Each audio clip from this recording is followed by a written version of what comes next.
Hola, bienvenidos a todos de vuelta al canal. En el episodio de hoy les voy a traer este tema que estuve anunciando por Instagram, que tiene que ver con la diferencia entre exigencia y excelencia. La información, como siempre, es extraída de libros. Este capítulo es del libro Excelencia y Exigencia de Norberto Levi, Sabiduría de las Emociones, por si quieren buscarlos y profundizar un poco más. Así que bueno, espero que les sirva esta información que les voy a compartir, principalmente haciendo pie en esta parte del año que nos tenemos que exigir un poquito más para llegar a algunos resultados que nos hemos propuesto. Así que bueno, la pregunta es ¿a qué costo? Espero que disfruten mucho y nos vemos adentro. Pues muy bien, vamos a empezar a hablar de exigencia, vamos a distinguir lo que es la exigencia. La exigencia parte de la creencia de que si yo me esfuerzo a mi máximo, voy a conseguir la excelencia, ¿sí? O voy a conseguir los resultados que estoy esperando. Entonces, ¿cuál es la estructura básica de la exigencia? Hay un exigidor o exigente, hay un exigido y hay una meta. Muchas veces puede suceder que esto ocurra intrapersonalmente. Entonces, la misma persona que es exigente y exigido soy yo mismo, ¿no? Y la meta está afuera. Pero en otros tipos de vínculos, que puede ser empleado, subordinado, arquitecto, obrero, maestro, alumno, padre, hijo, madre, hijo, todo ese tipo de vínculos en los cuales hay dos personas, puede haber más, pero vamos a resumirlo a modo explicativo, dos personas. Una exige, o sea, demanda al exigido un mayor esfuerzo para conseguir una determinada meta. ¿De qué modo el exigidor trata al exigido para cumplir su meta? Aquí esto es muy importante, porque cuando se da este tipo de vínculos de exigencia, ya sea hacia uno mismo o hacia otros, el foco está puesto en la meta, ¿sí? La persona que es exigente no tiene la más mínima contemplación de las condiciones en las cuales se encuentra la persona que es exigida o su misma persona. Entonces puede llegar a llevar a límites extremos de las condiciones del exigido porque solamente tiene en su mente la meta. No le importa cómo, le importa llegar a la meta. Y cree fervientemente que cuanto más demande, cuanto más ímpetu haga para que se consiga, eso se va a lograr, sin tener en cuenta el desgaste y el deterioro que está sufriendo la persona que está siendo exigida. Cuando sucede esto, hay otra creencia que queda muy pegadita, que la creencia es querer es poder. Y aquí hago una breve distinción, porque muchas veces querer no es poder, porque querer está refiriéndose a una intención, es hacia dónde yo pongo mi energía. Y el poder está vinculado con los recursos. Entonces muchas veces querer no es poder. ¿Por qué? Porque yo tengo mi mayor intención, pero no tengo los recursos necesarios para poder llegar a esos estándares que me están exigiendo o que me estoy exigiendo. Entonces, ¿cuál es el discurso que generalmente le aparece al exigidor? Que la gente no cumple porque no quiere, cuando en realidad muchas veces es porque no puede, porque no tiene los recursos. Pero el exigidor está tan enfocado en la meta que no se da tiempo para analizar las condiciones o los recursos con los que cuenta el exigido. En esta relación de exigencia, una forma de empezar a detectar, digamos, cuál es el factor exigente es: yo me exijo A y por su contrario me siento de tal manera. Siempre que se da una relación de exigencia, lo que exijo es justamente todo lo contrario a cómo me siento. Lo mismo sucede cuando la exigencia es interpersonal. Lo que yo exijo es determinada cosa y lo que obtengo del exigido es totalmente lo contrario a lo que estoy esperando o exigiendo justamente. Bien, en la gran mayoría de las actividades siempre existen dos roles básicos para que se dé esta cuestión de exigente o exigidor y exigido. Es que hay una planificación, alguien que planifica, y un realizador, alguien que realiza. A veces si la exigencia me recae sobre mí mismo, bueno, cumplo los dos roles. Pero otras veces que tengo personal a cargo, hay una persona que ocupa el rol de planificar y otro de ejecutarlo. Esa sería la dinámica más funcional. ¿Qué pasa? Cuando esto se desarmoniza o entra en esta frecuencia disfuncional, empieza a aparecer este vínculo de exigente y exigidor.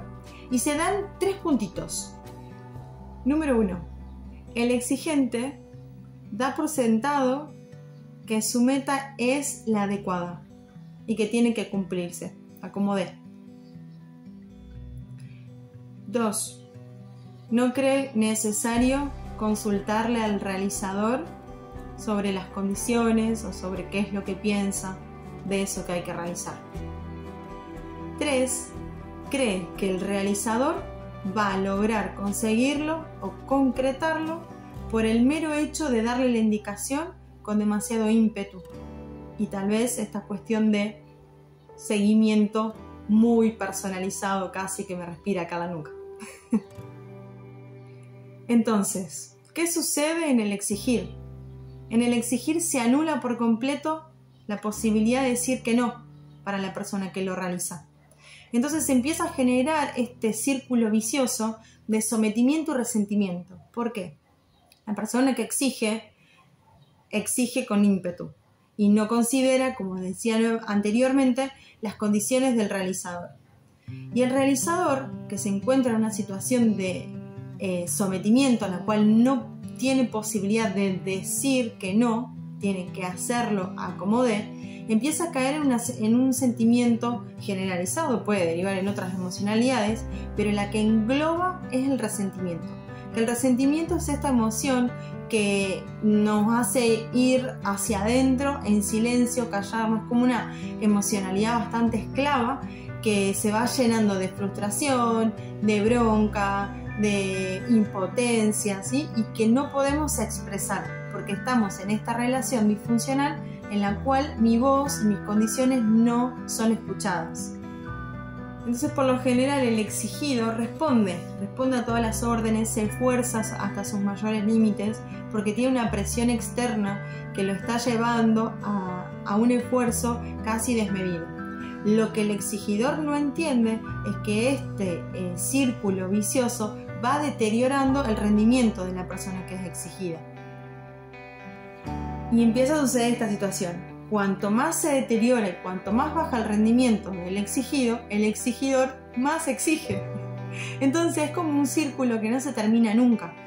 Y lo que el exigidor no puede entender es que el exigido en realidad no está rindiendo porque está desgastado con tanta presión y porque está haciendo quizás una actividad que está siendo llevada a sus límites extremos. Entonces, ¿qué hace el exigidor?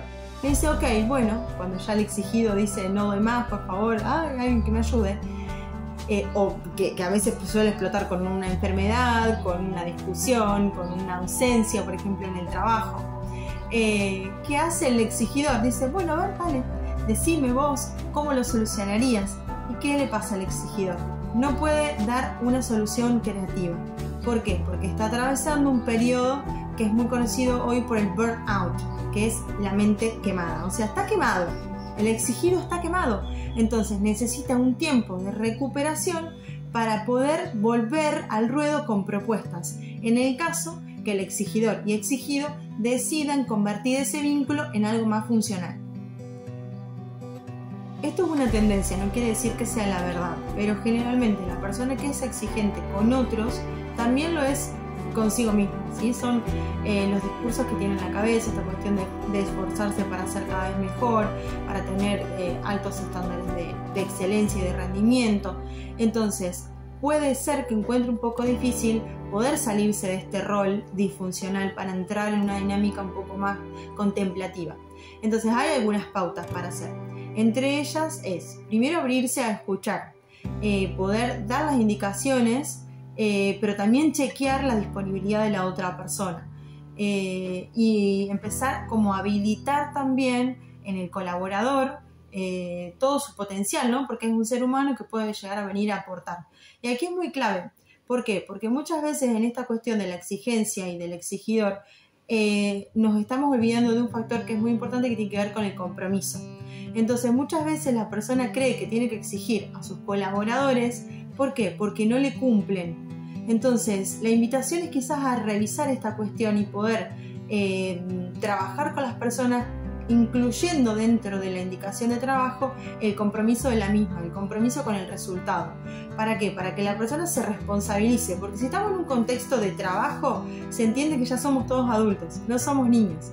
Entonces poder dar una tarea, una responsabilidad, asignarle a la persona un compromiso de cumplimiento, también hace que esta persona pueda actuar con mayor autonomía y no casi como un jinete caballo, ¿no? Esta cuestión de que soy el jinete y exijo el caballo para llegar a la meta, acomodé, no le pregunto si necesita agua, si quiere descansar o lo que fuere. Bueno, dicho esto, podemos también inferir en esta cuestión de que la relación exigente-exigido está ausente por completo el bienestar, la sensación de tranquilidad. Nos conduce justamente a altos grados de estrés, tienen que ver con esta presión de llevarnos a los límites más extremos, de esforzarnos, de creer que el paradigma que tiene que operar es del esfuerzo para que valga los resultados que tengo que conseguir. Entonces a mí me gusta mucho trabajar, esto ya es una apreciación personal, no tanto del libro, esta cuestión de poder apalancar en cuestiones que nos permitan que las cosas fluyan con mayor facilidad, ¿no? Esta cuestión del esfuerzo es contradictorio a las leyes universales. Para el universo todo debe fluir. Entonces, cuando yo ejerzo una fuerza contraria a algo que está sucediendo, en realidad eso no es meritorio para el universo. No nos va a premiar o a darnos un resultado mayor porque nos esforcemos. Simplemente tenemos que empezar a abrirnos a este paradigma del apalancamiento, ¿sí? De hacer menos fuerza, menos esfuerzo, pero porque soy estratégico en qué lugar voy a apoyar esa palanca para que la rueda gire solita y con mayor facilidad. Y acá nos empezamos a abrir a esta otra polaridad de la exigencia, que es la excelencia. Que la excelencia es ni más ni menos que hacer las cosas de la mejor manera que me es posible hoy. Es parte del principio de esto de apostar lo mejor de mí. Y no tiene que ver tanto con el esfuerzo, sino tiene que ver con esta conexión genuina con mis recursos y con mis intenciones, ¿no? Entonces, bueno, esto está súper bonito para poder verlo. ¿Por qué? Porque nos abrimos a toda una corriente que nos empieza a conectar con la satisfacción de la tarea, con una plenitud interior de empezar a hacer cosas de la mejor manera que me es posible a mí, de lo que yo puedo hacer. Entonces me abre también todo un campo de aprendizaje que surge justamente desde la relajación y no desde la presión, porque cuando estamos en un contexto exigido, lo único que enfocamos es en responder. Entonces perdemos toda esta parte de la polaridad más femenina que tiene que ver con la creatividad, con estoy relajado, entonces me empiezan a fluir más ideas, me dan ganas de aprender algo, puedo ponerlo en práctica sin temer a equivocarme, ¿no? Y que mi exigidor me reprenda por eso. Entonces podríamos decir, y también coincido con Levi, que es el autor de este libro, de que la excelencia no es hija de la exigencia, porque justamente la exigencia nos lleva a un deterioro, a quemarnos, a consumirnos, mientras que la excelencia se apoya en el paradigma del aprendizaje y la mejora continua, desde el conectar con el placer, con la plenitud que me da realizar determinada tarea, porque me estoy involucrando con ella, estoy haciéndome partícipe, estoy participando justamente de cómo lo voy a hacer y no simplemente enfocándome en la realización sin tener en cuenta el detrimento de mis condiciones. La exigencia socava la calidad de vida, nos conduce a este mal de este milenio que son los altísimos niveles de estrés y ansiedad que estamos cargando, porque hay algo, el tiempo, una persona, estándares, objetivos, ideas, expectativas que nos están llevando a una exigencia que va más allá de nuestras condiciones humanas. Bien, los consejitos con esto, primero saberlo, me parece que es importantísimo. La información es energía. Poder distinguir la témpera del pollo, como dice una amiga, es importantísimo porque nos empieza a abrir justamente el panorama, nos empieza a ayudar a distinguir y a entender cuándo estamos operando desde la disfuncionalidad, desde la exigencia y también cuándo nos estamos viendo exigidos y poder abrir conversaciones con nuestro exigidor para conversar sobre este tema. Sé que es difícil, yo no estoy proponiendo una fórmula mágica, simplemente te estoy dando información porque la información crea nuevas sinapsis cerebrales y nos abre nuevas posibilidades de acción, nos despierta en la conciencia para que podamos hacer algo distinto. Así que observate, pregúntate, abrir conversaciones, hacer pedidos y trata de conectarte con la excelencia en el hacer y no tanto con la exigencia, porque recordá que la excelencia nos lleva a estados de bienestar y la exigencia a un detrimento de nuestra calidad de vida. Bueno, espero que te haya servido toda esta información y nos vemos en el próximo video. Adiós.